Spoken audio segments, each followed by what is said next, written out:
सीखने आए तो कितने साल सीखते रहोगे? सीखा हुआ इम्प्लीमेंटेशन कब करोगे? 80-90 साल के उम्र तक अगर सीखते रहोगे तो फिर इसको इम्प्लीमेंटेशन कब करोगे? सीखने की कोई उम्र होगी कि नहीं होगी? संविधान की जो प्रस्तावना है वो सबने पढ़ी होगी, पढ़ी कि नहीं? कितने लोगों ने पढ़ी और कितने ने नहीं पढ़ी? कितने लोगों ने? तो ये देश तो गीता भागवत से और कुरान से चलेगा ना, संविधान से तो नहीं चलेगा। कैसा चलेगा देश? गीता भागवत कुरान बाइबल इससे चलेगा। हमने वो तो पढ़ लिया और जमीनी हकीकत से हमारा कोई वास्ता नहीं है। क्या होगा?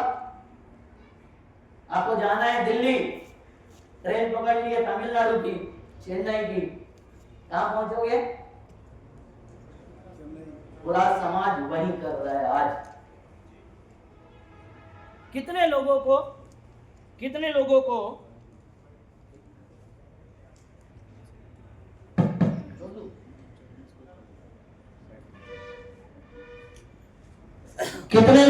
हमारे हक अधिकार क्या होते हैं पता है? नहीं पता। और जिसको पता नहीं होगा कि किचन में खाना मां दे सकती है, बाप नहीं। भूख लगी, बाप के पीछे लग गया तो क्या होगा? मार पड़ेगी या खाना मिलेगा? खा रहे हो? खा रहे हो कि नहीं खा रहे हो? तो संविधान का प्रीएम्बल बोलता है हम भारत के लोग। क्या बोलता है? यह किताब भारत के लोगों को समर्पित करते हैं। 3 शब्द आए हैं 73 अमेंडमेंट में, 3 शब्द आए हैं, शासन, सरकार और प्रशासन। कोई बता सकता है शासन कौन है? बता सकता है? शासक कौन है?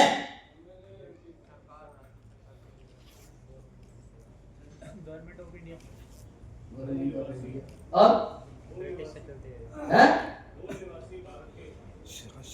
Elected member. शासन नहीं गलत बोल रहा है। कौन मूल निवासी, कौन बात का निवासी, कौन से विवाद में पड़े रहते हो हर वक्त? एमएलए एमपी सरकार है। कौन है? ब्रिटिश शासन। ग्राम पंचायत सरकार है और ग्राम सभा शासन है। कितने लोगों को पता है? मगर जब घर का बूढ़ा या बुढ़िया बीमार हो जाती है और बेटा उसका अमेरिका में रहता है तो घर का नौकर वो बूढ़ों के साथ में क्या करता है? क्या करता है? शोषण करता है। मलाई दूध खा जाता है, आता है कि नहीं? काजू किशमिश वो खा जाता है, उनको धक्का मार के गिरा देता है। जब शासक के पास में दम नहीं रहता, सोच नहीं रहती, समझ नहीं रहती और शक्ति नहीं रहती तो उसके ऊपर सरकार और प्रशासन हावी हो जाता है। वो हो गया भारत का शासक कौन? हम सब। मगर हम सब, आप सबने हाथ खड़े किए थे, किसान हो ना? हाथ खड़े करो। सब किसान हैं। ईमानदार हो कि नहीं हो? बेईमान हो? पक्का? मौका लगने पे बेईमान, वैसे ईमानदार। गलत कह रहा हूं तो बताओ। ठीक है? नहीं, बेईमान हुआ। क्यों? क्यों? मैं बता देता हूं मैं क्यों। मैं मेरी कम्युनिटी पर आरोप कर रहा हूं, क्यों? इसको समझने की जरूरत है। देखो, आपने खेत में अगर गेहूं बोया तो कौन सी फसल आएगी? पक्का ना? धान बोया तो? आम बोया तो? इमली बोया तो? आम बोया तो इमली आएगी क्या? नहीं। वैसे डेमोक्रेसी में बीज है वोटिंग। आपका मत वो चोरी हो जाए, उसकी रक्षा करने की जिम्मेवारी आपकी थी। डेमोक्रेसी की रक्षा करने की जिम्मेवारी शासकों की थी।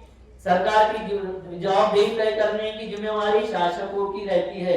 घर का मालिक तय करेगा या चोर तय करेंगे या नौकर तय करेगा? कौन करेगा? तो मालिक जब सोया रहता है गोदड़ी लेके, तो तुम्हारी ऐसी तैसी हो गई, इसमें कौन सी बड़ी बात है भाई? आप मुझे बताइए कि अगर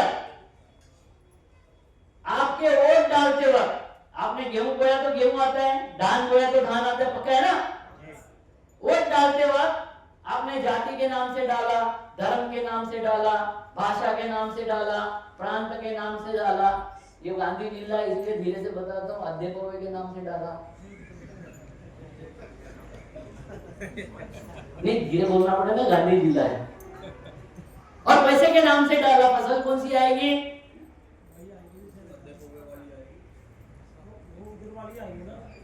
और तुम इतने बेईमान हो कि वोट देते हो अध्यक्ष को, पैसे को देते हो, जाति को देते हो, धर्म को देते हो, और मांगते हो किनसे? शिक्षा मांगते हो, रोजगार मांगते हो, फसल को दाम मांगते हो।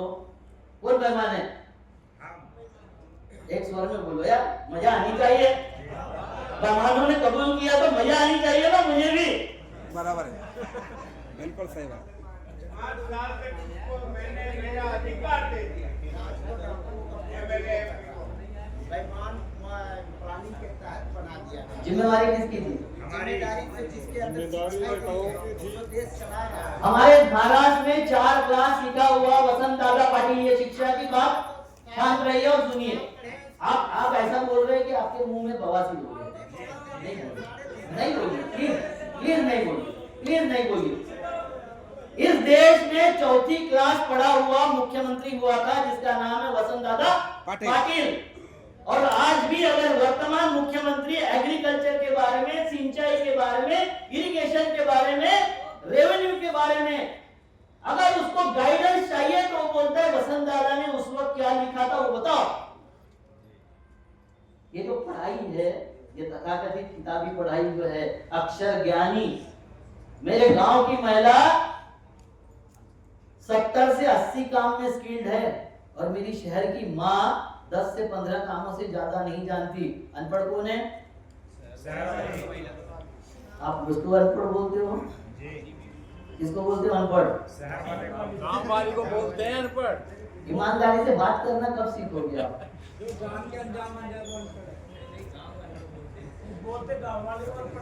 70 से 80 काम जानती है गांव की महिला है मेरी माँ, और शहर की महिला 10-15 काम भी नहीं ढंग से जानती, रोटी भी बेलना ढंग से नहीं जानती, उसको आप शिक्षित बनाती।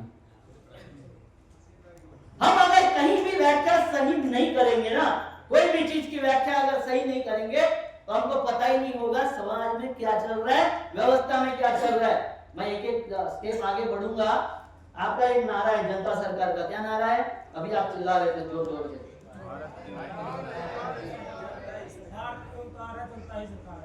जनता ही सरकार, मतलब कौन? मतलब कौन? शासक ना?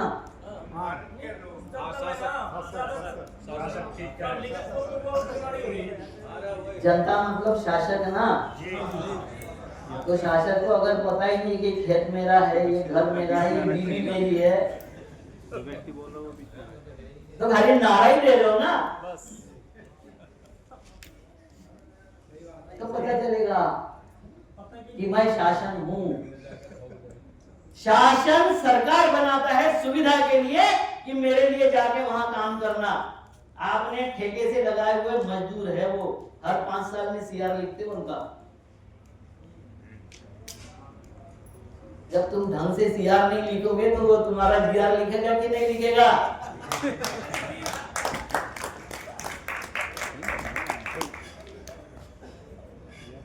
वो लिख रहा है, रोज नया जीआर बनाता है, तुम्हारी ऐसी तैसी रोज कर रहा है, रोज कर रहा है। रोज। क्यों? क्योंकि तुम उसका सीआर ठीक से नहीं लिख रहे हो।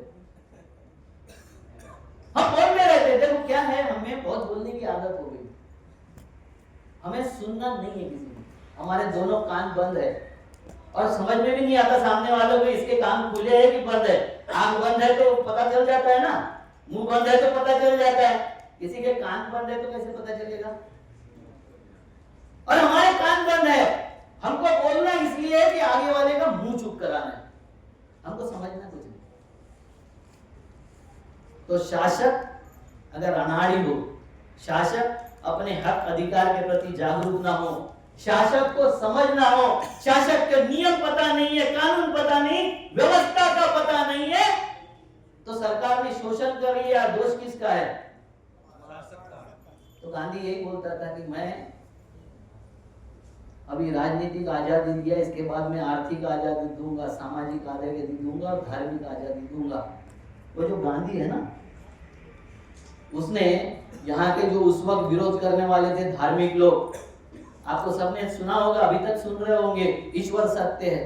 कितने लोगों ने सुना है? और वो गांधी ने बताया था सत्य ईश्वर है, उल्टा टांग दिया था ईश्वर को। क्या बोला था उसने? तो ऊपर क्या आ गया? सत्य आ गया कि ईश्वर आ गया? हम भूल गए। कौन सी आजादी मिलेगी? जनता सरकार मोर्चा।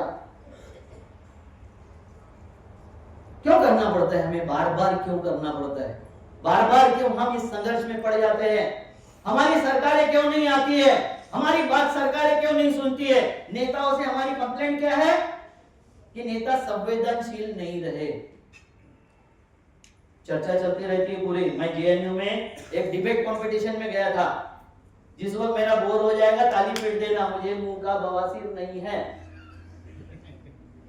मैं साफ तरीके से बोलता हूं, नहीं पसंद आया ताली पीट देना, मैं शांति से बैठ जाऊंगा, शांति से एकदम। तो मैं गया था जेएनयू में एक डिबेट में, और जेएनयू के डिबेट में इस पर डिबेट थी कि नेता पढ़ा लिखा होना चाहिए, सांसद विधायक पढ़ा लिखा होना चाहिए, और कितनी पढ़ाई होनी चाहिए। 7 लोगों को डिबेट में बुलाया था, 6 लोगों का यह कहना था कि सांसद विधायक पढ़ा लिखा होना चाहिए। अरे 8वीं क्लास पीएम बना दिया तुमको, तो सबको चुतिया बना दिया, ढोल पिटवा दिया, ताली पिटवा दिया, और हमने भी बड़े आनंद से पिटा, मूर्खों की गिनती करवा दिया, हमने भी आनंद से पिटा घर पे जाके। तो मैं यही कहना चाहता हूं कि आप मुझे बताइए कि पहला नेता जो होता है वो संवेदनशील होना चाहिए। सेंसिबल, संवेदनशील का मतलब समझता है? संवेदना उसमें होनी चाहिए, इंसानी संवेदना उसके पास में होनी चाहिए। कौन से कॉलेज की कौन सी डिग्री, एंटर पॉलिटिक्स की डिग्री लेने से संवेदना आती है क्या? तो कौन से कॉलेज में कौन सी यूनिवर्सिटी की डिग्री लेने से संवेदना आएगी? सामाजिक आदमी होना चाहिए। भाई मैं डिबेट कर रहा हूँ, आप दूसरी तरफ ले जा रहे हो, मैं पूछ रहा हूँ आपको कि कौन सा एजुकेशन लेने से संवेदना आती है कोई? दूसरा, उसके पास में गुण चाहिए कि आपको जो समस्या है उसको समझने की क्षमता होनी चाहिए। आपके पेट में दर्द हो रहा है, आप भूख लगी इसलिए रो रहे हो, या बेटा के कपड़े गीले हो रहे इसलिए रो रहा है। माँ किसको कहते हैं पता है आपको? यहाँ 100% नहीं, 99% तो लोग बोलेंगे जो जन्म देती है वो माँ। तो फिर अडॉप्टेड जो माँ होती है, जिसने गोद लिया, वो माँ नहीं होती क्या? सौतेली माँ नहीं होती क्या? मेरे गुरु ने बताया था, रामकृष्ण हेगड़े ने, कि तेरे से कम उम्र की बेटी से भी अगर तेरे बाप ने शादी कर लिया तो बोलना तो माँ ही पड़ेगा। क्या बोलेंगे उसको? रिश्ता बदल गया है ना, बोलना क्या पड़ेगा? माँ। माँ। तो माँ वो चीज है जो बिना बोले समस्या समझ जाती है। 4 दीवार के बाद में भी अगर बच्चा रो रहा है, हमको किसी को सुनाई नहीं आएगा, इनको सुनाई देगा। माँ वो चीज है कि जो बच्चा अगर स्कूल से आया, जूते खा के आया, मार्क अच्छे लेके आया, मारपीट करके आया, शाबाशी लेकर आया, भूखा आया कि खा के आया, उसके चेहरे को देख के जो समझती वो माँ।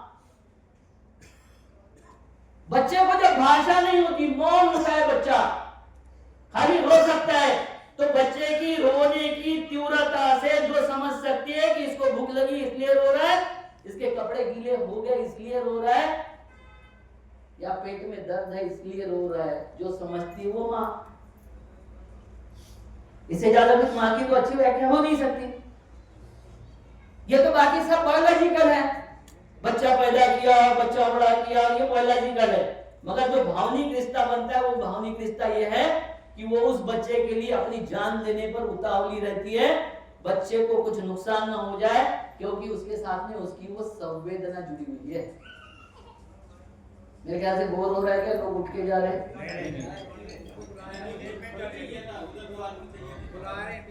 मुझे लगा कि टीम लीडर है। हाँ, नहीं, मुझे जब बोर हो जाए तो ताली बजा देना, मैं बता देता हूँ, मुझे कोई बेकार बोलने की आदत नहीं है। वो आपको पहले ही बता दिया मैंने। और फिर शासन, आप सरकार, आपने जो ग्राम पंचायत, विधानसभा, लोकसभा, राज्यसभा बनाई, वो सरकार, और प्रशासन कौन है? नौकरदारी, वो टूटपुंजे नौकर, नौकर। जो ठेके से लिए है, जिनका सीआर आपके नौकर लिखते हैं। कौन लिखता है? और आज सब पर सरकार और प्रशासन भारी है, क्योंकि आपने सीआर ढंग से लिखा नहीं है। लिखा नहीं है। तो हमको क्या समझना है? सबसे पहले जनता सरकार लाना है तो सरकार को, शासन को और प्रशासन को समझना पड़ेगा, और शासन को जागरूक होना पड़ेगा। शासन कौन है? हम सब भारत के लोग। अब आप बोलोगे कि हम सब कैसे करेंगे? तो हमारे प्रतिनिधि जब हम चुनते हैं, जब हमारे प्रतिनिधि को सिलेक्ट, आप बोलोगे वोट चोरी हो जाती है। आपके पड़ोस में कौन वोट डालने आया, आपके बूथ पर कौन वोट डाल रहा है, आपको पता नहीं है कि नहीं है? एक अकेला विरोध करेगा तो कुछ किया जा सकता है, मगर गांव विरोध कर दे तो वोट डाल सकेगा एक भी बोगस? नहीं डाल। ईवीएम मशीन का झोल ये होता है, झोल होता है, बिल्कुल होता है। वो बैलेट पेपर से भी होता है। सुबह 6 बजे से लेकर रात में 10 बजे तक अगर आप जागरूक रहकर उसको जांच परख लेते हो तो झोल होने की संभावनाएं कम होती है। मगर विरोधी पार्टियों को कोई आपके हक अधिकार से लेना देना नहीं है। आपके सामने तो दो आते हैं, आपको लगता है ये भी चोर है, ये भी चोर है।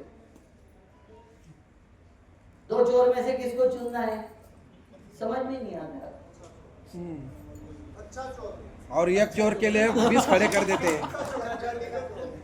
इससे कुछ काम निकलवाना नहीं तो फिर अपना चोर, अच्छा चोर। हाँ, मेरे जाति का, मेरे घर का, मेरे धर्म का, मेरी भाषा का, अपना चोर।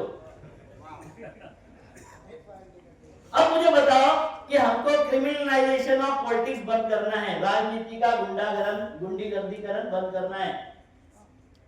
4 गुंडे खड़े हैं, आप क्या करते हो? सबसे बड़े गुंडे को वोट दे के चुना देते हो, जिता देते हो, यही करते ना, क्योंकि वो आपको रॉबिन हुड दिखाई देता है। अभी 10-10 हजार रुपए दिए, 5-5 हजार रुपए दिए, 1200 रुपए दिए, 1500 रुपए दिए, महिलाओं ने भर भर के वोट दे दिए। महिलाओं का दोष नहीं है, मैं आपसे माफी चाहता हूं। उसका कारण यह है कि उनको वोट का अर्थ या मतलब समझाया नहीं गया है। ये जिनका काम था वो मौन है, वो अपने मठों में शांति से बैठे हुए हैं, वो अपनी दुकानदारी चलाने में व्यस्त है। और विरोधी पार्टियों को तो ये चले जाएंगे तो हम आएंगे, ये लूट रहे तो हम लूट लेंगे। 70 साल उन्होंने लूटा तो तुम भी लूटोगे? ये सवाल पूछना चाहिए था कि नहीं? अच्छे दिन आएंगे किसके?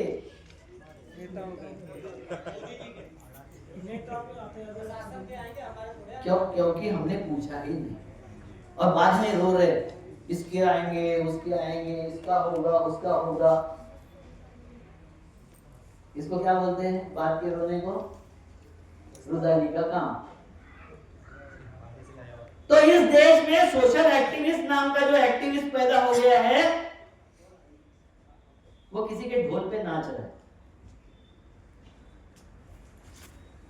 वो मूलभूत इसके बात ही नहीं करता। मुझे एक ने आज ही पूछा था कि समाज सेवक की व्याख्या क्या है। मैंने उसको बोला कि एक मिशनरी स्कूल थी, पूरे बच्चे थे, 10th के, और उसने मिशनरी के फादर ने, वहां के स्कूल के फादर ने बोल दिया कि जो भी सोशल वर्क करेगा उसको 10 में से मार्क लिए जाएंगे, ये 10 में से अगर पास नहीं हुआ तो कोई पास नहीं होगा। ठीक है, आखिर के दिन में 4 बच्चे बच गए। उनको बताया फादर ने कि कल अगर नहीं बताओगे, रिपोर्ट नहीं दोगे तो तुमको चारों को यहां से फेल करके भेजेंगे, फिर तुम उधर परीक्षा में कितने भी मार्क ले लो तुम्हारा कुछ नहीं होगा। क्या बताया? दूसरे दिन 10 बजे की स्कूल थी, बच्चे 12 बजे तक आए ही नहीं। चारों 12 बजे चारों भागते दौड़ते आ गए। एक को पूछा मास्टर ने कहां गए थे, तो बोले समाज सेवा करने। क्या समाज सेवा करने? तो बोले एक बूढ़ा था, उसको मैंने रास्ता क्रॉस करवा दिया, रास्ता पार करवा दिया। दूसरे से पूछा, दूसरे ने भी वही बताया, तीसरे ने भी वही बताया, चौथा वो बताने वाला ही था, उसने शुरुआत किया था। तो मास्टर ने पूछा, अपने गांव में एक ही सड़क है, दूसरी सड़क नहीं है गांव में, और ये रास्ता क्रॉस कराने के लिए इतने बूढ़े कहां मिल गए? तो बोले नहीं, बूढ़ा एक ही था, वो रास्ता क्रॉस नहीं करना चाहता था, हमने चारों ने उठाकर रास्ता के उस पार उसको पटक दिए। ये चल रही है समाज सेवा।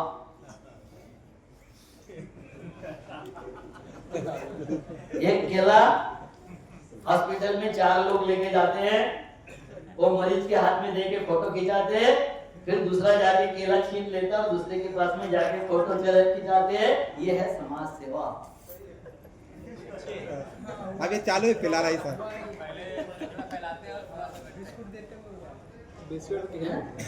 वो बिस्किट का छोटा सा पैकेट जो होता है ना 5 रुपए वाला, नहीं 2 रुपए में आता सर। 2 रुपए का, वो 4 जन उठाते हैं। सारा ग्लूकोज कंपनी ने कितना हेवी कर दिया है ग्लूकोज पॉकेट कि समाज सेवकों से एक आदमी से उठ नहीं रहा है, और उनको हम समाज सेवक बोलते हैं। समाज सेवक है कि फोटोजीवी लोग हैं?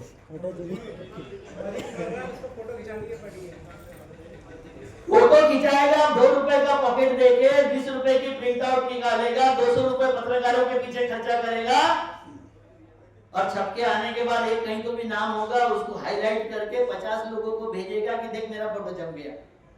पेड़ लगाने वाला भी बता दीजिए, जो लगाता है पीछे खड़ा रहता है, जिसको फोटो खिंचाना होता है पकड़ के फोटो खिंचाता है। देखो सर, उसमें थोड़ा सा मैं विवादास्पद बोलता हूँ,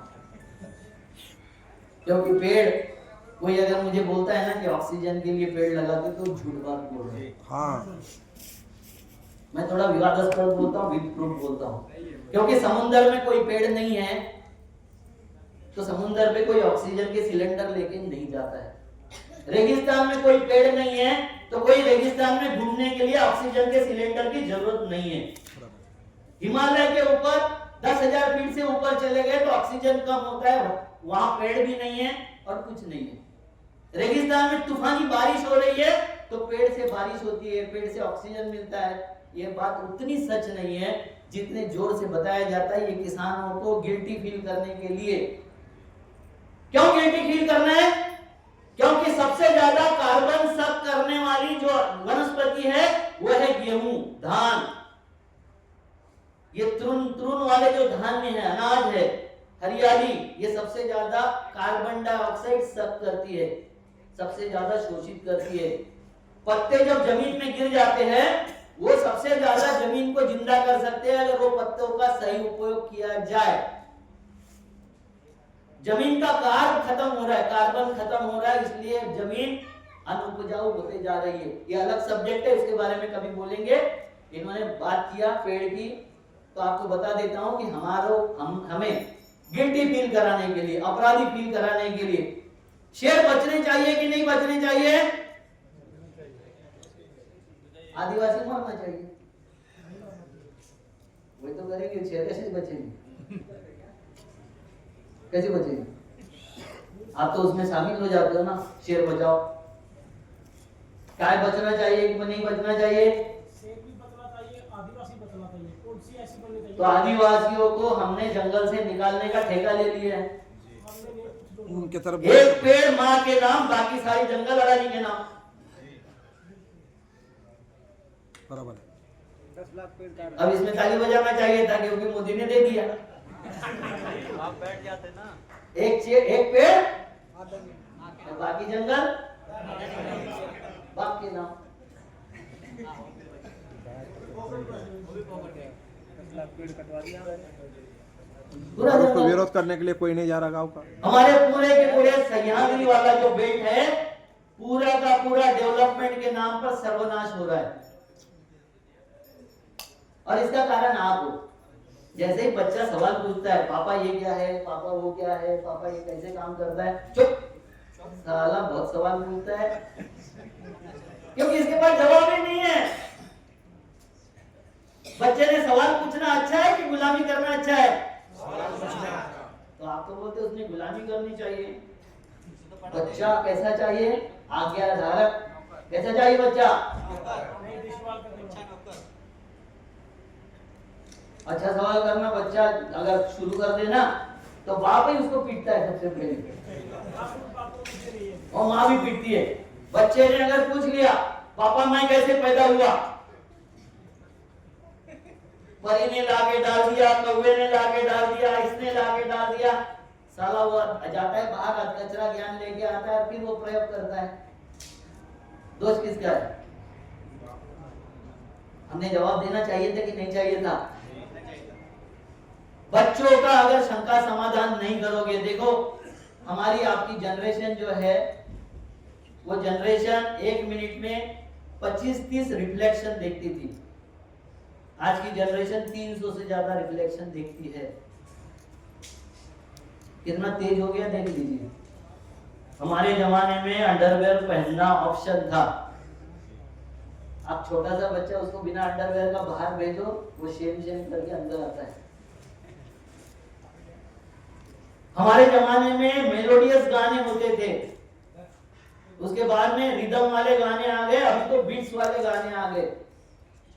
ये जो जनरेशन में जो चल रहा है, उत्क्रांति चल रही है, जनरेशन में जो परिवर्तन चल रहा है, जनरेशन जिस तरीके से फास्ट हो रहा है उस तरीके से हम उसके साथ कोऑप नहीं कर रहे। हमारे सवाल समाप्त नहीं हो रहे। हमारे रोजी रोटी का सवाल, हमारे धर्म का सवाल, हमारी भाषा का सवाल, हमारे खेती का सवाल, कोई भी सवाल का जवाब हम नहीं ढूंढ सके। उसको क्या देंगे हम? मैं कितने लोगों से पूछ चुका हूं कि जनप्रतिनिधि और नेता में क्या फर्क है, बताएगा कोई?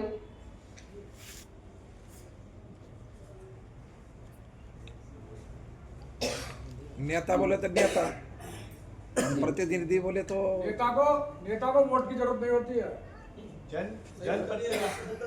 महाराज जी ने बताया है कि अगर चुनाव में नेता चुनना है तो साल की मुदत दे दो, जिनको खड़ा रहना है उनको 1 साल की मुदत दे दो, सेवा करने दो, और 1 साल के बाद में कौन अच्छी सेवा करता है ये अपना सब बता देना है, और लोगों ने चुनना है जो अच्छी सेवा करता है। धन्यवाद। मैं तुगलोजी महाराज का पूर्ण सम्मान करता हूँ, उनके पूरे ग्राम गीता का भी सम्मान करता हूँ। धन्यवाद। सब जरूरत है, क्योंकि नहीं तो दबंग जातियां सब कब्जा कर लेगी। जनप्रतिनिधि जनता चुनती है, नेता जनता नहीं चुनती है। वो हमारे पास 2 ऑप्शन दिए गए हैं, वो पार्टी तो उस समाज का क्या किया जाए? वो जनप्रतिनिधि को नेता समझती है। ये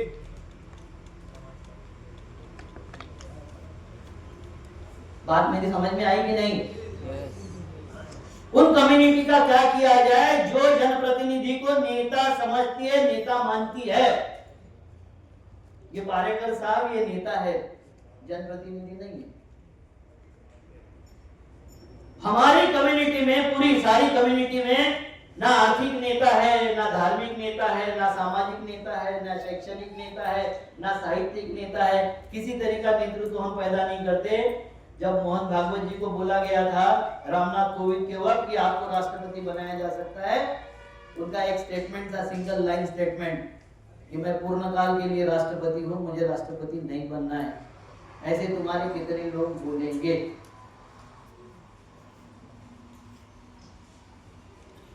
बोलेगा कोई? कहां जी रहे हो? हम जब कोई कॉर्पोरेटर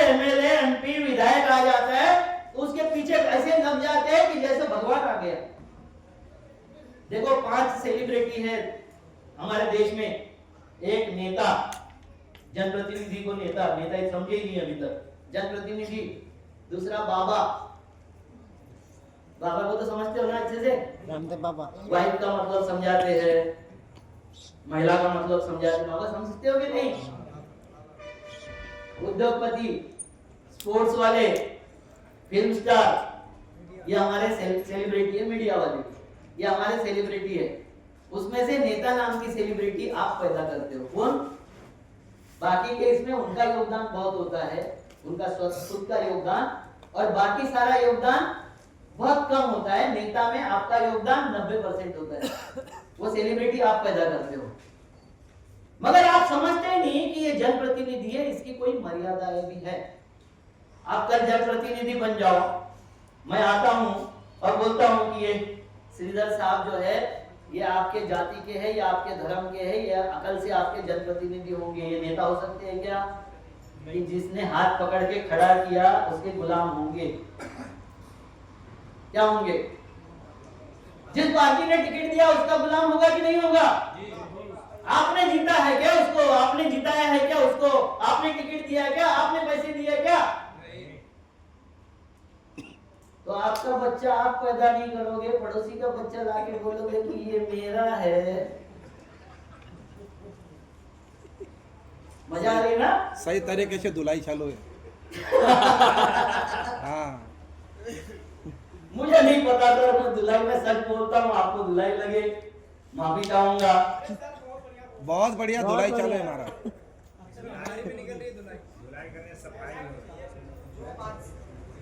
देखो, हाँ, तो जनप्रतिनिधि और नेता, मैंने बताया सुरेश पारीकर नेता है, बाला साहब ठाकरे नेता है, थे, ठीक है। शरद पवार कितने भी विवादास्पद हो नेता है, मुलायम सिंह नेता थे, कांशीराम नेता थे, मायावती नेता नहीं है। जो दिशा देता है वो नेता है। गांधी नेता थे। किस देश के प्रधानमंत्री थे गांधी? इनके इतने देश के, दुनिया के 112-15 जगहों पर उनके नाम से रास्ते हुए। खैर हमारे प्रधानमंत्री जी को पता हो गया बाद में कि पिक्चर आने से उनके पुतले बन गए, उनको पता हो गया, ये अलग बात है। मगर 112-15 देशों में जिनके नाम से रास्ते हैं, 80 से ज्यादा देशों में जिनके नाम के पुतले हैं, जिस चर्चिल जो पानी पीने के गाली देता था, उसके ठीक सामने पार्लियामेंट भवन में उनका पुतला खड़ा है। वो किस देश के प्रेसिडेंट थे, किस देश के प्रधानमंत्री थे, कहाँ के कॉर्पोरेटर थे, कहाँ के विधायक थे? वो पूरे दुनिया के नेता थे। मुसलमानों का दुर्भाग्य है कि तुम्हारे पास नेता ही नहीं है। तुम कठमुल्लों को नेता मान लेते हो। जिसका पेट आपके चंदे से भरता है उसको आप नेता मान लेते हो। वो नेता नहीं है। उसको तो रोज 30 दिन 30 घर में जाके बिरयानी मिल रही है, अच्छे कपड़े मिल रहे हैं। उसको जनता के सुख दुख से कोई लेना देना नहीं। और हर एक धर्म का यही हालत है, हर एक धर्म की यही हालत है। धार्मिक आदमी को अगर तुम नेता बना दोगे तो वो, उसके हाथ में झोली है, वो आपको भी झोली पकड़ा के फकीर बनवा देगा। बनवाएगा कि नहीं? तो हमारे पार्लियामेंट में एक डिबेट हुई थी जिसमें आदरणीय कड़ी चेतावनी मंत्री राजनाथ सिंह ने बोला था हमारा देश धर्मनिरपेक्ष नहीं है, पंथ निरपेक्ष है। और सर पार्लियामेंट में एक भी खड़ा होके ये नहीं बोला कि राजनाथ जी तुम झूठ बोल रहे हो, तुमको ना पंथ निरपेक्षता समझिए ना तुमको धर्म निरपेक्षता समझिए। ये दुनिया का अकेला वाहिद देश है, अकेला, जहां आके जब अमेरिकन प्रेसिडेंट बराक ओबामा ने कहा था कि oldest democracy and largest democracy का ये मिलन है, सीताराम येचुरी ने खड़ा होकर बोला था आप ना तो लार्जेस्ट हो ना ओल्डेस्ट हो, क्योंकि महिलाओं को मतदान का अधिकार देने के लिए आपको 1960 लाना पड़ा, आंदोलन को झेलना पड़ा। मेरा ऐसा देश है जहां पहले दिन हम वोटिंग का अधिकार महिलाओं को दिए थे।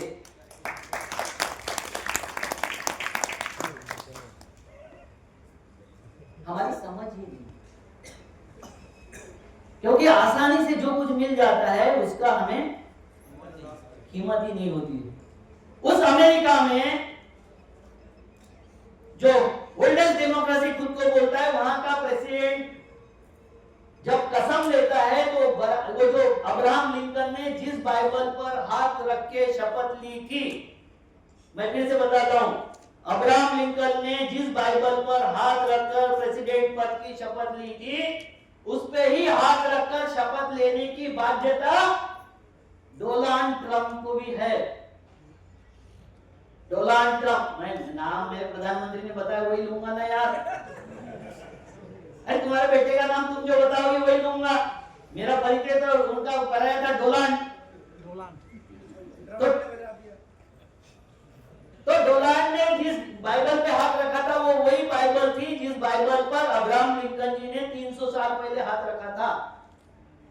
उसके बिना शपथ पूरी नहीं मानी जाती। मेरा ऐसा देश है कि मेरे देश में बाइबल पर हाथ रख लो, कुरान पर रख लो, गीता पर रख लो, कुछ नहीं रखना है तो संविधान पर रख लो, उस पे भी नहीं रखना है, सत्य निष्ठा की शपथ बोल दो, उस पे भी नहीं रखना है तो महाराष्ट्र के तरबूज ने बोला कि मैं माँ बाप की शपथ लेता हूँ। तरबूज मतलब महाराष्ट्र का मुख्यमंत्री। हाँ, जिसने बोला था कि जब तक विदर्भ अलग नहीं हो जाता जब तक मैं शादी नहीं करूंगा, अब उसकी बेटी शादी की हो गई है, ये बात अलग है। अब मैं उसपे बेटियों पे सवाल नहीं, बीवी पे सवाल नहीं, उन्होंने जो बोला था उसका याद दिला दिया मैंने, मेरा उतना ही काम है याद दिला देना। तो क्या बता रहा था मैं? नेता। हाँ, मैं इसलिए पूछ रहता हूँ कि रामदेव बाबा का प्रवचन या आसाराम का प्रवचन चल रहा है कि सच में आप सुन रहे, इसलिए पूछ लेता हूँ। तो उसने उसी बाइबल पर हाथ रखकर शपथ ली। मेरे यहाँ किसी भी किताब को हाथ रखकर शपथ ली जा सकती है। नहीं रखना है किताब पर तो खुद की शपथ ली जा सकती है और माँ बाप की भी शपथ लेके मेरे यहाँ कोई भी प्रेसिडेंट, प्राइम मिनिस्टर, मुख्यमंत्री, राज्यपाल, मुख्य न्यायाधीश बन सकता है। ये जो तत्व है इसको कहते हैं धर्मनिरपेक्षता। वो वाहिद इस दुनिया के 197 देश है, अकेला मेरा देश है जहां इस तरीके से शपथ लेके राष्ट्रपति बना जा सकता है। ये कायम रहना चाहिए था कि नहीं? पंथ निरपेक्षता क्या चीज होती है? जो बोला था राजनाथ सिंह ने, उन्होंने बोला था पंथ निरपेक्षता मतलब शिया सुन्नी का कॉम्प्रोमाइज, प्रोटेस्टेंट कैथोलिक का कॉम्प्रोमाइज, उनके कॉमन मिनिमम प्रोग्राम निकालना, शैव वैष्णव के कॉमन मिनिमम प्रोग्राम निकालना, हीनयानी महायानी के कॉमन मिनिमम प्रोग्राम निकालना और इनको निकाल के व्यवस्था करना, धर्म को वेकेटन सिटी में कैद कर देना, मक्का मदीना में कैद कर देना और बाकी जगह राज्य व्यवस्था, राज्य के लोगों के लिए जो आवश्यक है उसको चलाना। दुनिया में जितने राज्य और राष्ट्र है जहां अर्थ सबसे ऊपर है वो सारे विकसित देश है। बराबर बोल रहा हूं ना दिलीप जी? जहां धर्म सबसे ऊपर है वो सारे जिहादी देश बने हुए हैं। हमारे देश में धर्म और अर्थ का कॉम्बिनेशन था, राजनीति का कॉम्बिनेशन था, वो तोड़ के हमको धर्म बचाना है। क्या बचाना है? किससे बचाना है? इंसान नहीं बचाना, धर्म बचाना है। किससे? इंसान नहीं बचाना, धर्म भाई बचाना। तुम्हारा अगर धर्म बचाना है तो ब्राह्मणों से बचा दीजिए। सही बता दो, तुम्हारा धर्म उस कम्युनिटी से बचाने की जरूरत है और आरएसएस से तो बहुत ज्यादा शिद्दत से बचाने की जरूरत है, क्योंकि उन्होंने धर्म की गलत व्याख्या गढ़ दी है, एकदम गलत व्याख्या दे दी है तुमको। धर्म में व्यक्तिगत चीज है। मेरे देश में मुझे गौरव इसलिए है कि मेरा धर्म मुझे बोलता है हम ब्रह्मास्मि। क्या बोलता है? मैं भगवान हूं। इस्लाम में कोई बोल दिया था अनाल हक, उसका मतलब भी होता है हम ब्रह्मास्मि, पत्थर से मार के कूट दिया था। मेरे देश में ये मुझे आजादी है, मैं भगवान हो सकता हूं, मैं ये घोषणा कर सकता हूं कि हाँ मैं भगवान हूं। मेरे इसमें नवविधा भक्ति है, ध्यान भक्ति, भजन भक्ति, कीर्तन भक्ति के साथ दान भक्ति और विरोधा भक्ति भी मेरे धर्म में शामिल है। और विरोधा भक्ति मतलब भगवान को नकारना, भगवान की फिलॉसफी नकारना, भगवान के अस्तित्व को नकारना, मतलब विरोधा भक्ति वो नास्तिकवाद है। और मेरे देश में बौद्ध नास्तिकवाद है, जैन नास्तिकवाद है, आजीविक नास्तिकवाद है और चारवाक भी नास्तिकवाद था। और उसको उतनी प्रतिष्ठा थी जितनी आज आसाराम बापू को है। हमारा पतन हुआ है। हमको ना समझा साधु, ना संत, ना सन्यासी, कुछ नहीं समझा। हम सब अंधभक्त बन के घूम रहे हैं। जैसे राजनीति में हम अज्ञानी हैं, वैसे धर्म में भी हम अज्ञानी हैं। हर चीज में हम अज्ञानी हैं। और ये दोष हम किसको देते हैं? किसको देते हैं? सच बात मान लो चेहरे पे धूल है, कि सच बात मान लो चेहरे पे धूल है, आईने पे तोहमत लगाना ये हमारी भूल है। एमएलए खराब है, मुख्यमंत्री खराब है, प्रधानमंत्री खराब है, ये खराब है, वो खराब है। आप क्या हो? सबसे ज्यादा खराब। तो सुधार अपने में करोगे कि बाकी दौड़ते रहोगे? कौवा कान ले गया, कौवे के पीछे भागोगे कि कान को हाथ लगाओगे? तो कान को पहले देखना है। तो जनता मतलब कौन? शासन मतलब कौन? शासन के अधिकार कौन समझेगा? समझे हो?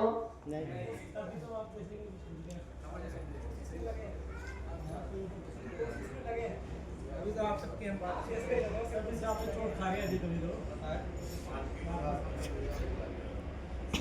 देखो कैसे कैसे आपका एक एक बात के साथ छल किया जाता है।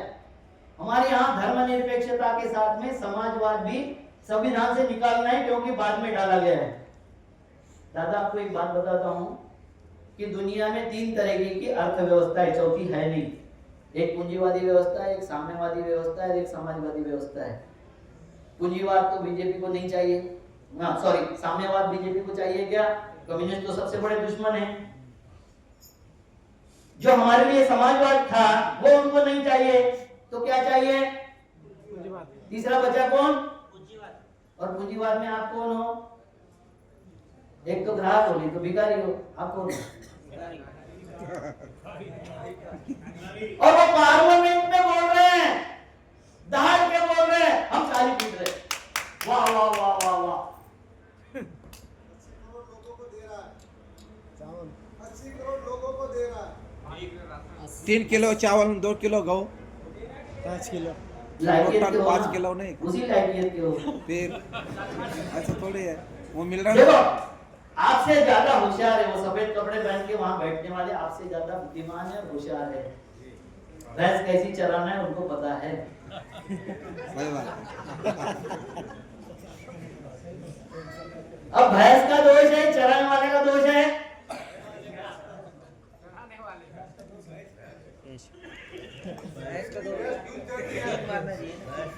लात मारना चाहिए, नहीं मारता है। तो मैं यही बोल रहा हूँ कि हमको हमारी व्यवस्था को समझना पड़ेगा। व्यवस्था किसको बोलते हैं? एक एक शब्द समझेंगे। आप जब बोर हो जाएंगे बंद करेंगे, दूसरा कुछ काम कर देंगे, शुरू गाना शुरू कर देंगे या और साहब का कुछ कर देंगे बात। बताओ व्यवस्था। ये आपके खाने को बैठे आपकी। सर मैं फटकार नहीं दे रहा हूँ, मेरे भाई है सारे। अरे आप और अच्छे से दो। बढ़िया उधर।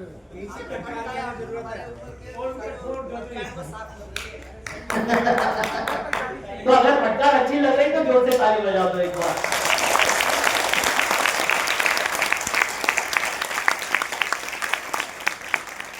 और ये ताली धर्मी के नाम से नहीं है।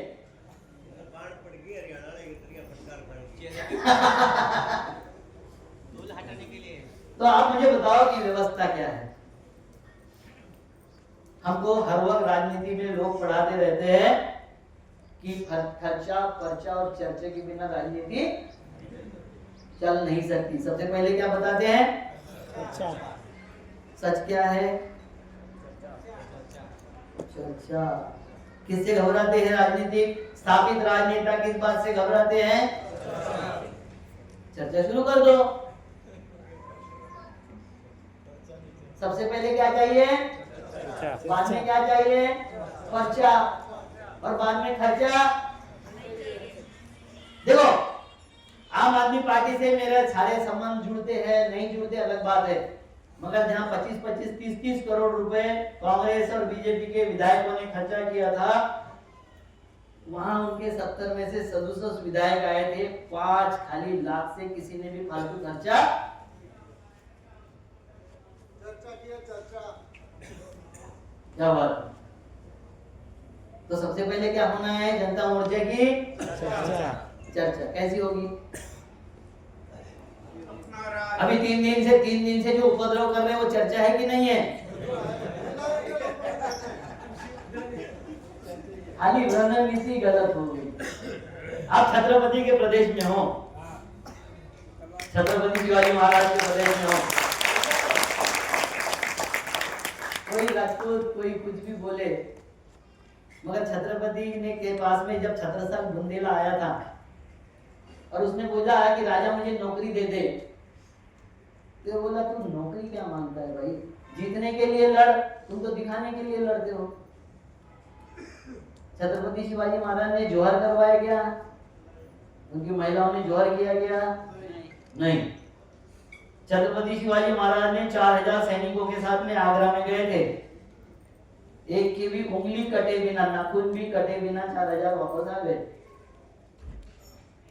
छत्रपति शिवाजी महाराज ने पुणे के वो जो जहां शाइस्ते खान था वहां छापा मारा था। हजारों 1 लाख सैनिक थे शाइस्ते खान, और उसके बीच में शाइस्ते खान था, वहां छापा मारा।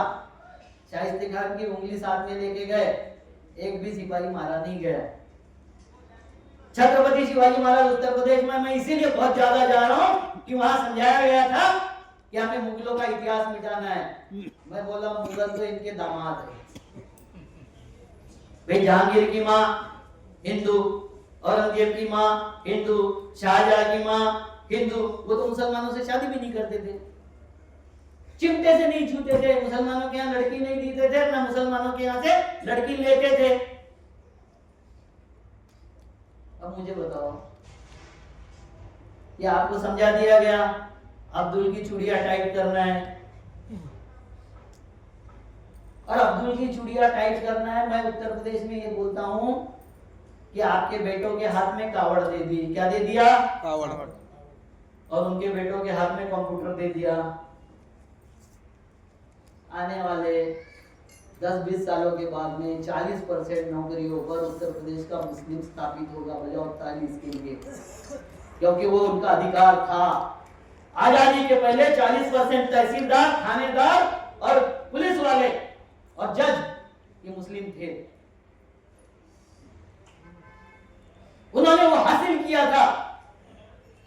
घटाते घटाते हमने यहां तक लाया। ये कैसी सरकार थी कांग्रेस की कि मुस्लिमों के, महिलाओं के अधिकार छीन लिया। शाहबानो केस में जब जजमेंट आया था महिलाओं के पक्ष में कि इनको मिलना चाहिए, डिवोर्स के बाद में, तलाक के बाद में पैसा मिलना चाहिए, और कुछ कटमुल्ला जो थे मौलवी, उनके प्रेशर में आके राजीव गांधी ने उसको बदल दिया कानून को, और बीजेपी ने प्रचार कर दिया। ये क्या करते हैं? तुष्टीकरण करते हैं। किसानों का अधिकार छीनना मतलब तुष्टीकरण हो सकता है? मुसलमानों की 50% आबादी की अधिकार छीनना तुष्टीकरण हो सकता है?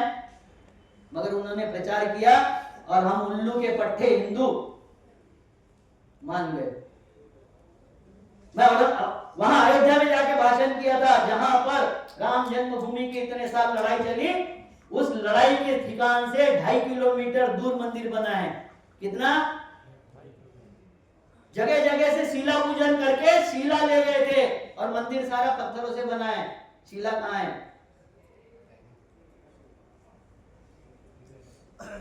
सवाल अगर हमारे मन में नहीं आते, उसका कारण है कि हम बच्चों को सवाल नहीं पूछने देते। तुम्हारे भी मन में सवाल नहीं आता है? क्यों नहीं आता है सवाल? मेरा एक दोस्त है उत्तर प्रदेश का, वो बोलता है सीता माता परेशान है भाजपाइयों के काम से, सारे पैसे खा गए उसके पति के नाम से। कहाँ है रामधन? कहाँ राम के नाम से इकट्ठा किया, राम धन की कहाँ आत्मा है? किधर गया? मुझे कोई बोलता है कि मैं आरएसएस का विरोधी हूँ, उसका कारण है कि वो जनता के विरोधी है, वो मेरे हिंदुओं के विरोधी है, इस शासन के विरोधी है, किसानों के विरोधी है, गरीबों के विरोधी है, मजलूमों के विरोधी है, मुसलमानों के विरोधी है, ईसाइयों के विरोधी है, इस देश के जनता के विरोधी है। आपने 11 साल का शासन देख लिया, एक भी काम ऐसा बताइए जिससे जनता प्रसन्न हो जाए। राम मंदिर बनाना सरकार का काम है या लोगों का काम है? लोगों का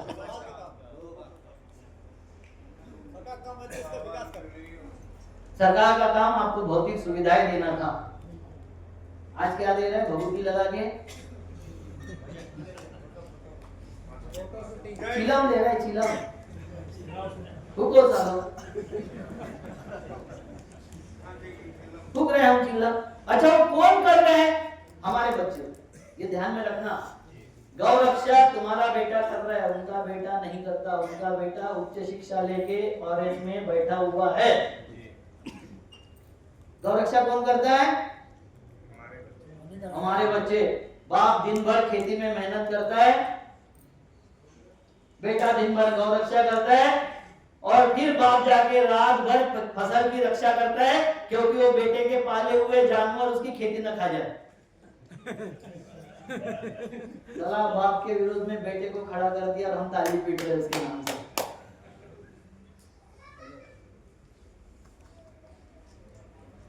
कैसे चल रहा है?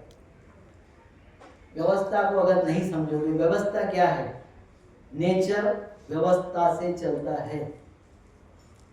किसी ने मुझे अभी बात कर रहा था तो मैंने बताया ये एक जाट आदमी, सॉरी मैं भी उसी कम्युनिटी का हूँ, मतलब किसानों कम्युनिटी में आता हूँ, वो रोज हनुमान जी के मंदिर में जाता था और माथा पीटता था कि मुझे एक लड़का दे दे।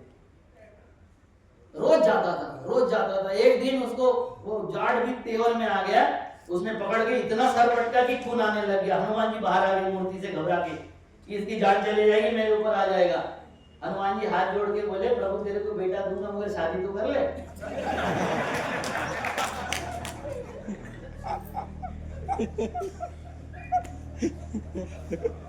हमारी हालत उससे बुरी है।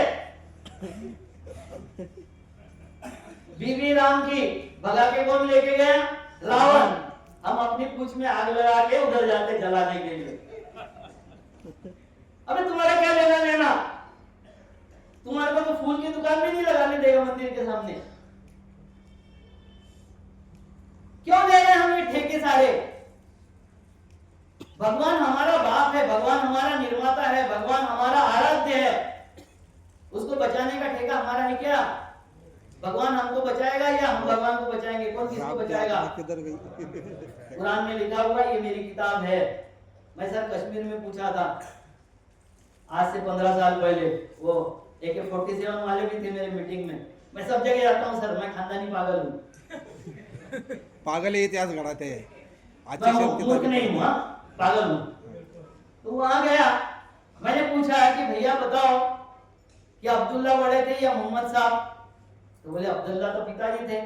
मैं आपसे पूछता हूँ, दशरथ बड़ा है राम? दशरथ बड़ा है बाप। तो आप सब दशरथ बन के राम को बचाने को घूम रहे और वो उसकी उंगली पकड़ के ले जा रहा है। और फिर भी हमको शर्म नहीं आती। अयोध्या के लोगों को यही पूछा था कि ये मंदिर पुरानी जगह पर बना, जहाँ नरसिम्हा राव ने जो जगह दी थी वहां बना 2.5 किलोमीटर दूर। आप लोगों ने वो मंदिर की बात नहीं की कभी, लाइव टीवी में आके या अपने व्हाट्सएप इसमें मैसेज में भी नहीं लिखा। आपने मंदिर पूरा ईंटों से नहीं बनाया, पत्थरों से बना, लिखा क्या कभी देखा कहीं किसी ने? नहीं देखा। जमीनों का इतना सारा लफड़ा हो गया, वहां करोड़ों में जमीन हो गई। 1000 एकड़ जमीन अडानी को दे दिया वहां पर डेवलपमेंट के लिए। अभी वो काशी की जमीन दे रहे हैं। मैं 9 साल से काशी का झगड़ा लड़ रहा हूँ, 2 बार मैं जेल में गया हूँ वहां काशी के। ट्रांसपोर्ट नगर की भाई साहब है, ट्रांसपोर्ट नगर की लड़ाई मैं उस जमाने से लड़ रहा हूँ। विनय राय मेरे एक मित्र है, जब मैं किसान कांग्रेस में बड़ा पदाधिकारी था जब से लड़ रहा हूँ। मुझे ये समझ में आया कि कांग्रेस को भी कोई मतलब नहीं किसानों से। बीजेपी को तो नहीं है, कांग्रेस को भी कोई मतलब नहीं है, किसी को किसानों से मतलब नहीं है। अगर होता तो कर्मचारियों के लिए 7 वेतन आयोग लागू हो गए, 8वां वेतन आयोग आने वाला है। किसानों के लिए एक आयोग आया था स्वामीनाथन, जो अभी तक लागू नहीं हुआ। राज तुम्हारा है क्या? कौन हो तुम? एलियन हो क्या? कौन हो तुम? तुम्हारी हैसियत क्या है इस व्यवस्था में?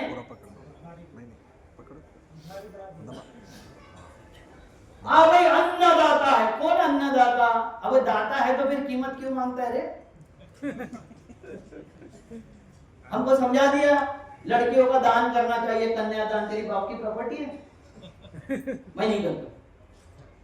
मैं ना तो कन्यादान लेता हूँ बहू का, ना बेटी का कन्यादान देता हूँ। मैं बता दिया, ये मेरे घर का जानवर नहीं है, ये मेरे बराबरी का हक रखने वाला, मैं उसका पालक हूँ, मालक नहीं। आपको चने के पेड़ पर चढ़ा दिया जाता है और आप चढ़ जाते हो और भस्मासुरों के हाथ में शासन प्रशासन सब दे देते हो और बाद में रोते बैठते हो कि हाय अल्लाह मेरा क्या होगा।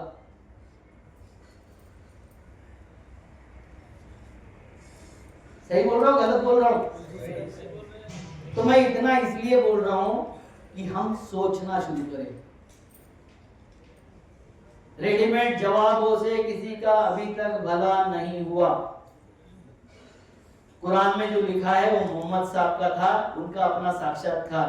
गीता में जो लिखा है वो भगवान शिव कृष्ण का था। रामायण में जो लिखा है वो राम का था। बराबर। मुझे मेरा गीता लिखना पड़ेगा, मेरा रामायण लिखना पड़ेगा, मेरे समय का लिखना पड़ेगा। पुराने समय की किताबों में वर्तमान जीवन का रहस्य नहीं ढूंढा जा सकता, कभी नहीं ढूंढा जाएगा। विनोबा भावे जी की एक बात बताता हूं कि विनोबा भावे सबसे होशियार आदमी थे, एक पार्टी थे। एक बार अगर उन्होंने कुछ सुन लिया तो तुरंत याद हो जाता था।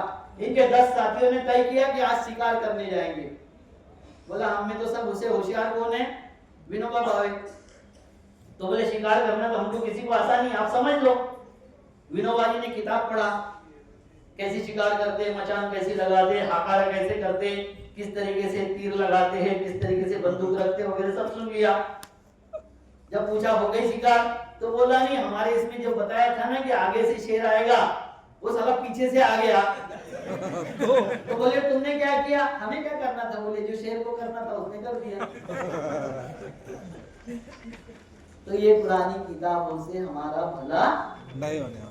संविधान हमारा जिंदा किताब है, उसको हम परिवर्तन कर सकते हैं। गीता, कुरान, बाइबल में हम परिवर्तन नहीं कर सकते। पुरोगामी का मतलब और प्रतिगामी का मतलब जब तक नहीं समझोगे, भूतकाल में जाके कौन जी सकता है? कोई नहीं। भविष्य में जाके 2047 में क्या होने वाला है? सोने की चिड़िया बनेगी। कौन जी सकता है? जीना कब है? वर्तमान में। और जो वर्तमान में संघर्ष निर्माण करे वो आपका नेता हो सकता है क्या? वो आपको बरगला है। तो इसके बारे में समझाना किसको पड़ेगा? जनता सरकार को। किसको? एक स्वर में आना चाहिए। कौन समझाने के लिए खड़ा होगा? परिवर्तन अगर लाना है तो जोश चाहिए या मरा जैसे चाहिए? जोश चाहिए। जोश कैसे आएगा?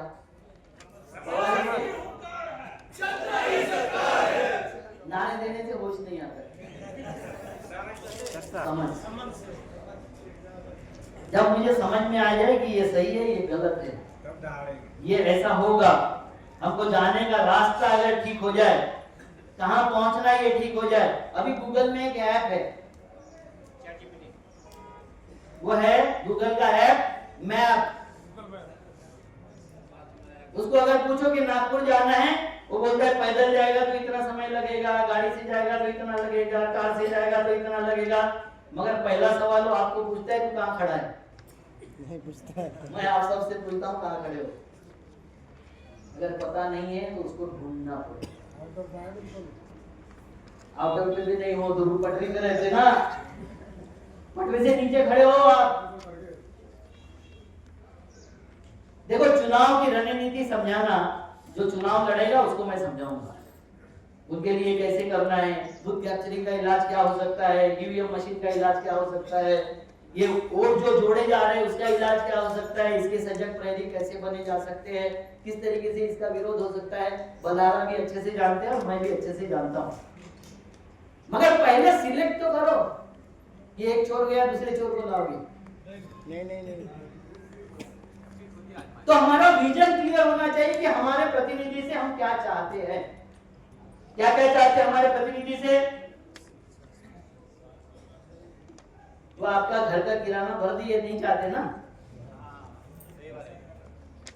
हमें जीने लायक माहौल दे, हमें कमाने लायक माहौल दे, घंटा मुक्त समाज दे, क्राइम फ्री सोसाइटी दे। क्या चाहते हो? मुझे एक बिहार के सांसद मिले थे कम्युनिस्ट पार्टी के, उन्होंने बोला कि आप सब पैसे ले जाते हो, हमारे कम्युनिस्ट पार्टी के सांसद थे, हमारे पैसे ले जाते हो, प्रोविडेंट फंड के ले जाते हो, धनबाद के हो, माइनिंग के ले जाते हो, ये ले जाते हो, वो ले जाते, इसलिए आप पैसे वाले हुए। मैं डिक्लेयर करता हूं कि महाराष्ट्र सबसे दरिद्री प्रदेश है आज भी। सवाल आया ना मन में, क्यों? महाराष्ट्र में ऐसे कई जिले हैं जहां 3-3 साल बारिश नहीं होती। महाराष्ट्र में ऐसे कई जिले हैं जहां 6 इंच से ज्यादा मिट्टी नहीं है।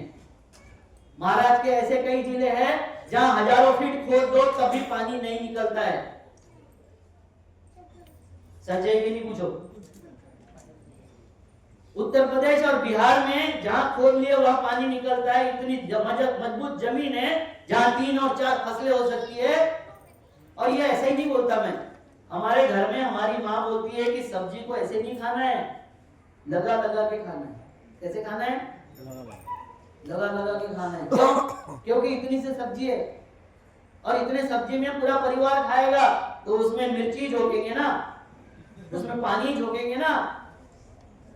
तो तीखी मिर्ची तेल डाल के वो 4 जनों को 5 जनों को सब्जी हो जाए, ऐसी सब्जी बनाने में हमारी माता एक्सपर्ट है। क्योंकि हम दरिद्री प्रदेश से आते हैं। उत्तर प्रदेश, बिहार, हरियाणा के संपन्न प्रदेश के लोगों ने हमारे मुंबई में आना चाहिए क्या? क्यों आते हो?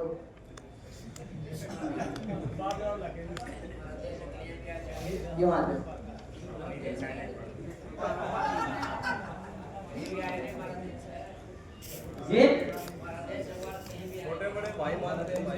देखो इन्होंने बोला देश हमारा है, हम कहीं भी आएंगे। आपका प्रदेश आपका देश नहीं है। अरे आपका प्रदेश आपका देश है कि नहीं है? तो उसको बेहतर बनाने के बजाय हमारे ऊपर उपकार क्यों थोपते हो कि हमारे आने से आपका विकास हुआ है? तो आपका कानपुर का भी कर लेते, पटना का भी कर लेते, हाजीपुर का भी कर लेते, लखनऊ का भी कर लेते। आपका विकास इसलिए नहीं हुआ कि मैं अगर इंडस्ट्री लगाना चाहता हूं, उद्योग लगाना चाहता हूं, बिजली नहीं है तो मैं जनरेटर लगा दूंगा, रास्ता नहीं है तो मैं ट्रैक्टर से ढुलाई कर दूंगा, मजदूर नहीं है तो बाहर से मजदूर ले आऊंगा। मगर मेरे बेटे का अपहरण हो जाए या मेरा फैक्ट्री का ट्रक लूट लिया जाए तो मैं इस देश के संविधान के अनुसार पुलिस अपनी नहीं रख सकता। रख सकता हूं क्या? वो कानून व्यवस्था कायम रखने का काम जिन राजनेताओं का था उनसे आपने सही काम नहीं लिया, इसलिए आना पड़ रहा है। हमारा कोई विरोध नहीं है। मैं जितना महाराष्ट्र नहीं घुमा होगा उतना बिहार घुमा हूं। इतना माइनॉरिटी मुझे बिहार पता है। बिहार जैसा आदमी कहीं नहीं देखा, मगर अभी इस वक्त जो बिहार में हुआ वो भी कहीं नहीं देखा। बिहार में मैंने पदयात्रा किया था रात में 12 बजे, जब बिहार में पूरा अशांत था। उस वक्त भी माताओं ने कभी मुझे बिहार के भूखा नहीं सोने दिया। 15-15, 20-20 लोगों का हमारा जत्था आता था और हर जगह माताओं ने 11 बजे खाना पका के हमको खिलाया। वो मुझे प्राउड लगता है, बिहार मेरा है।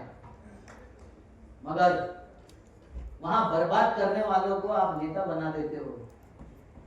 वहां बर्बाद करने वालों को आप मुंबई में बिहारी में 40 लाख रहते हैं तो सरदार भी रहते हैं, सिंधी भी रहते हैं, केरलाइट भी रहते हैं। किसी ने देखा कि पंजाबियों ने वहां खालिस्तान और अकाली वाली दल लाके वहां पार्टी बनाया? द्रविड़ मुनीन्द्र कलगम की पार्टी देखा? अन्ना धर्म की पार्टी देखा आपने? जो नेताओं ने आपको वहां बर्बाद करके भागने पे मजबूर किया, उसी नेता को लाके यहाँ अंदर स्थापित करोगे तो वो मूर्ख, हमारा मनसे वाला, वो अपनी राजनीति करेगा कि नहीं?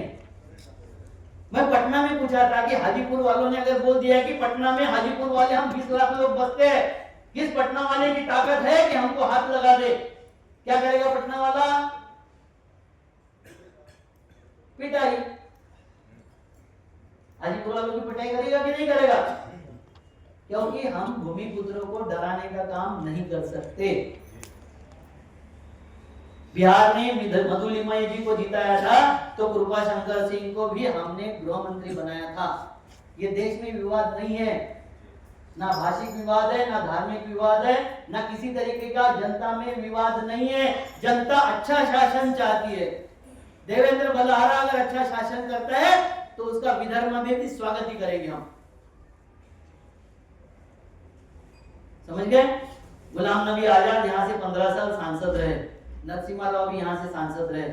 हमने कभी विरोध नहीं किया, हमने कभी बाहरी भीतरी का भेद नहीं समझा। सबको जिताते हम, सबसे अपेक्षाएं रखते हम, मगर अब मैं जनता सरकार से अपेक्षा रखूंगा। वाह।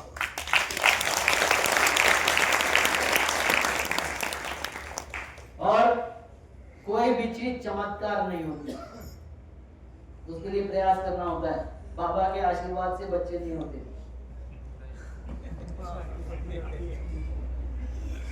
वो पिंड को बेलपत्र चिपकाने से बेटा पास नहीं होता। अब उसी का बेटा 8वीं फेल है।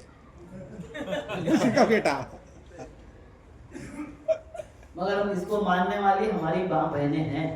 हाँ। क्योंकि माँ बहनों के साथ में हमने संवाद नहीं किया। जो मुझे बताता है ना कि मैं धर्म को नहीं मानता, भगवान को नहीं मानता, उसके घर में अखंड यज्ञ चलते रहता है। सबसे डरने वाली चीज और आघात करने वाली चीज है महिला। नहीं, उधर ये पहले करते। बिल्कुल नहीं। सबसे ज्यादा मजबूती वो है। जब महिला ने नकारा है तो व्यवस्था परिवर्तन हो गया, व्यवस्था को आपने बदल दिया है। महिला में वो ताकत है जो आप में 10 जन्म लो तो नहीं आएगी। महिला में वो ताकत है कि अगर आग में बच्चा झुलस रहा है, वो 40 किलो की होगी, 140 किलोमीटर की किलो की अलमारी उठा के फेंकने की ताकत उसी महिला में है। शेर से लड़ जाती है, भालू से लड़ जाती है। अगर उसका बच्चा, मतलब उसकी नस्ल अगर खतरे में है तो बाप नहीं लड़ता है। हम महिलाओं को बहुत कमतर रखते हैं। हम उनको देते ही नहीं, एक्सपोजर ही नहीं देते, उनको समझ नहीं देते हैं।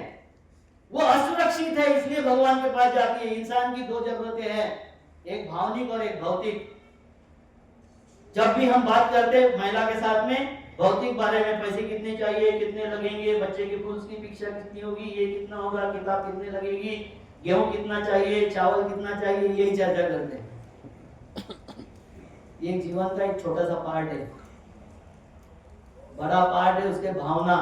परिवार इसलिए नहीं टूटते कि पैसे कम हैं, परिवार इसलिए टूटते कि महिला का इंसान पर, आदमी पर विश्वास टूट गया। वो आपके साथ में भूखे पेट रहने को तैयार है, मगर शौक के साथ रहने को तैयार नहीं है। वो क्या उसका दोष है? वो नहीं चाहती है, उसके साथ विश्वासघात नहीं चाहती है, वो न्यायपूर्वक जीना चाहती है, वो प्रेम पूर्वक जीना चाहती है, वो विश्वास पूर्वक जीना चाहती है। जब ये नहीं देते हैं तो मंदिरों में ढूंढती है, बाबा के पास में, बुआ के पास में ढूंढती है। वो उसका दोष नहीं है, ये हमारा दोष है। क्योंकि दुनिया हम देखते हैं, वो नहीं देखती। वो तो बेचारी चली चौके में व्यस्त रहती है। मैं इन माताओं का स्वागत करता हूं जो माताएं यहाँ आके सुन रही है, कम से कम वो चर्चा, जिस चर्चा से समाज में संशोधन होगा। ज्योतिराव फुले और सावित्रीबाई फुले ने कहा था, एक लड़का पढ़ेगा तो एक लड़का पढ़ेगा, मगर एक माँ जब पढ़ती है तो पूरा परिवार पढ़ जाता है।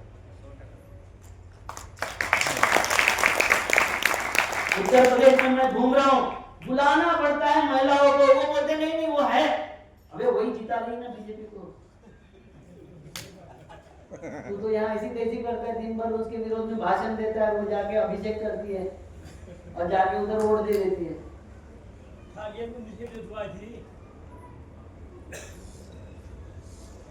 परिवर्तन कहाँ होना चाहिए? बाहर की घर में, घर में की भीतर, भीतर भीतर जनता सरकार भीतर का परिवर्तन पे ध्यान रखेगी कि नहीं रखेगी? जवाब ताली जनता सरकार। जनता ही सरकार है, भारत की हुंकार है, जनता ही सरकार है। हम तब जीतेंगे जब सब जीतेंगे, हम तब जीतेंगे जब सब जीतेंगे। अब मुझे बताओ कि अगर हमारी सरकार लानी है, हमारी सरकार अगर आनी है, जैसे 3 चीजों की आवश्यकता होती है। बुद्ध ने कहा था, बुद्ध एक व्यवस्था है, बुद्ध व्यक्ति नहीं, बुद्ध कोई धर्म भी नहीं। बुद्ध के 400 साल बाद बौद्ध धर्म की स्थापना हुई, अशोक ने की थी। बुद्ध कोई धर्म नहीं था, ना मोहम्मद साहब को इस्लाम स्थापन की। मोहम्मद साहब ने एक व्यवस्था दी थी, इस्लाम उसके बाद स्थापित हुआ, ना मुसलमान। ये बिल्कुल पक्का समझ लो, ये उनका कंसेप्ट दूसरा था, उनकी आइडिया दूसरी थी। मैं तो बता रहा हूँ कि हमको जो करना है, क्या बता रहा था मैं? हमारी सरकार अगर लाना है तो हमको अभी 3 काम करना है। कौन से काम करना पड़ेगा?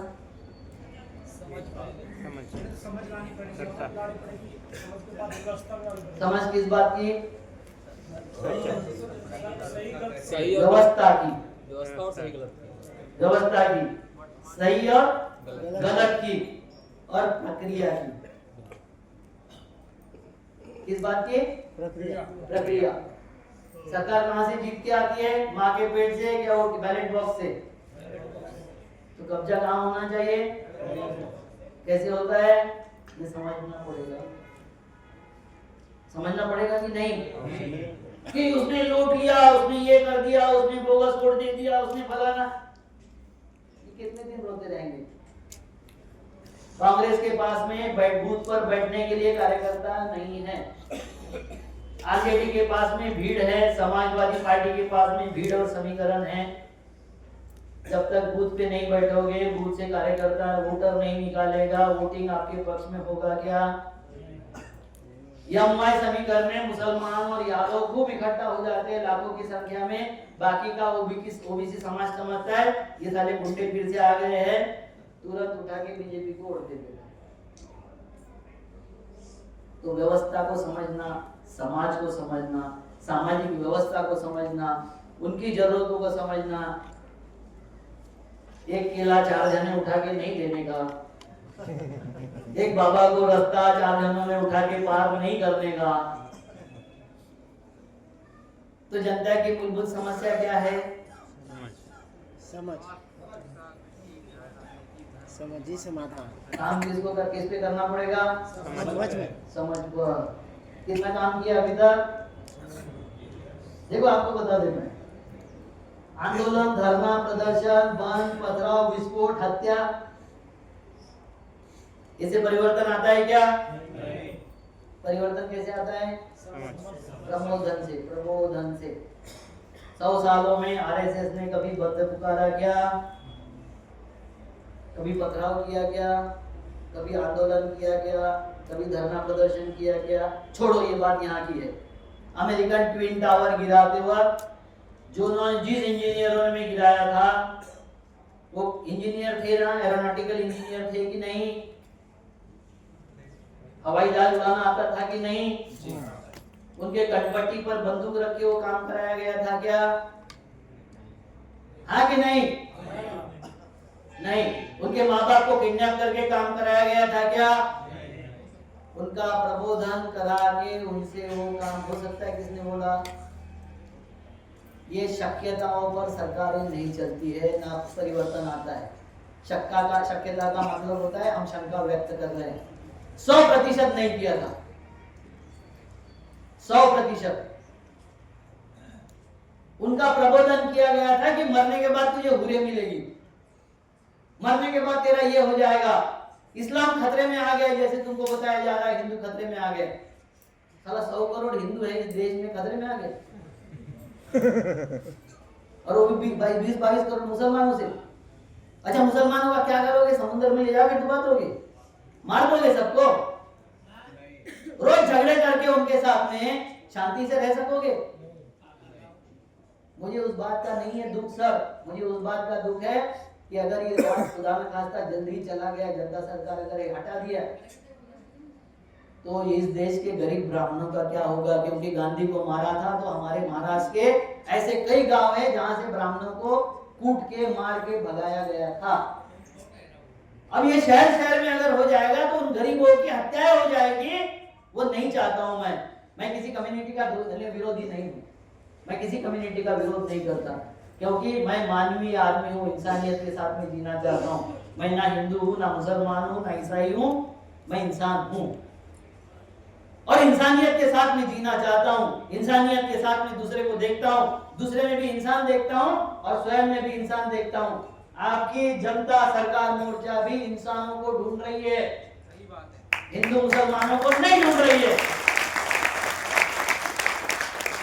तो इस देश में राज इंसानों का आएगा या हिंदू मुसलमानों का आएगा? इंसानों का। तो जनता सरकार इंसानों की इंसानों की सरकार होगी।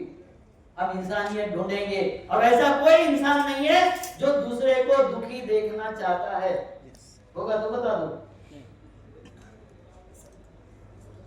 देखो ये व्यक्ति पूजा का देश है, हम कितना भी मान ले सामूहिक नेतृत्व होगा, ये होगा, ये होगा, वैसा होगा, व्यक्ति पूजा का ये देश है। बुद्ध ने भी बोला था बुद्धम शरणम गच्छामि। बुद्ध व्यक्ति नहीं है, ज्ञान है, ज्ञान। बुद्ध ये ज्ञान है।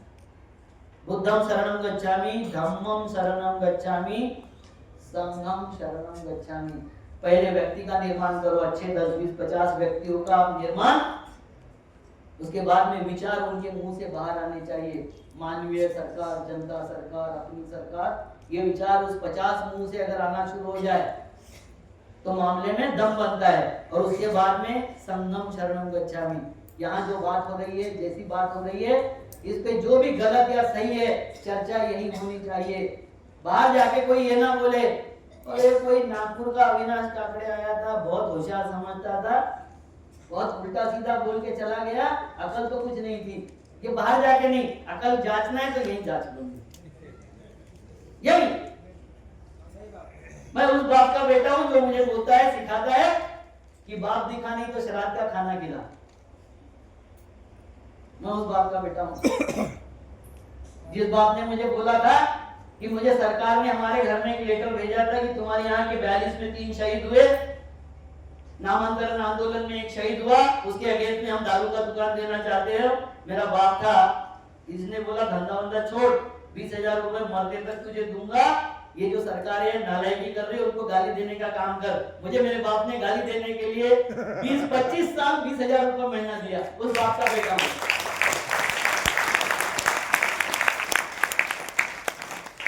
मुझे कभी डर ही नहीं लगा, किसी बात का डर नहीं लगा। आपने इंटरव्यू देखा होगा, तालिबानी और संघी, इनकी सबकी 51 समानता मैंने गिनाया था बगारा के सामने। वीडियो था मेरा, है ना? ऐसे ही बोलता हूँ, ऐसे ही बोलता हूँ। मैंने पहले ही बता दिया पागल हूँ। और जनता सरकार की बात करना, जनता सरकार मोर्चा की बात करना, ये पागलों का ही काम है। सही बात है। क्योंकि भगत सिंह पागल था, राजगुरु पागल था, चंद्रशेखर पागल था, गांधी पागल था, मूर्ख नहीं थे। हम मूर्ख नहीं है, पागल है, पागल है। और पागल को मराठी में एक शब्द है ध्येय वेड़ा। हाँ। उद्देश्य के प्रति जो पागल होता है वही परिवर्तन लाता है। मैं चाहता हूं जनता सरकार मोर्चा ये ध्येय वेड़ा हो जाए, पागल हो जाए उद्देश्यों के प्रति।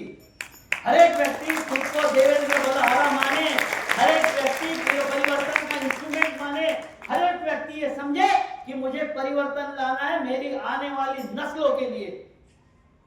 क्योंकि फसल लूट जाए अगले सीजन में पैदा हो जाएगी, नस्ल लूट जाए बीबी भी परमिशन नहीं देगी। बोला साला एक था उसको नहीं ठीक से संभाल सके, अब मुझे क्यों? बात समझ में आई? अब और कुछ मुद्दे हैं, मुझे लगता है आपको चाय वाय चाहिए।